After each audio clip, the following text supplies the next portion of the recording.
Welcome back. So in this video, you'll learn how to connect 3.5mm headphones to your Samsung Galaxy S25.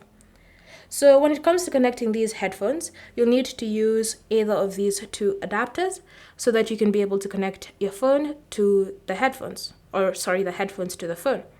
So this first adapter is just a regular one, the 3.5mm end on this side, and then the Type-C part on this side. So whenever I want to connect my headphones to my phone, then all I need to do is just plug in this end into its port like that, and then I can insert it directly into my phone with the Type-C end.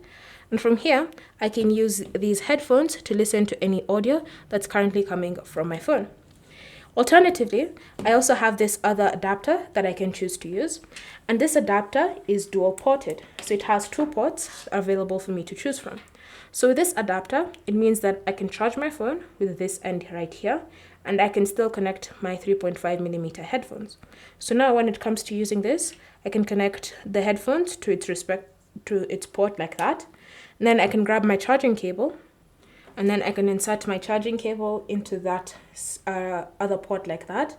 Then once you've inserted both the headphones and the charging cable, you can then insert the Type-C end directly into your phone. And now you can listen to music while still charging your phone with the headphones connected. So you can see my phone is currently charging, and I can use the headphones to listen to music or to any audio that's currently coming from my device. And so that's how you can connect your 3.5mm headphones to your Samsung Galaxy S25. If you want links for these adapters, then I'll leave them down in the description below so that you can be able to connect your headphones to your phone. Thank you for watching. If you have any questions or comments, leave them down below and we'll get back to you.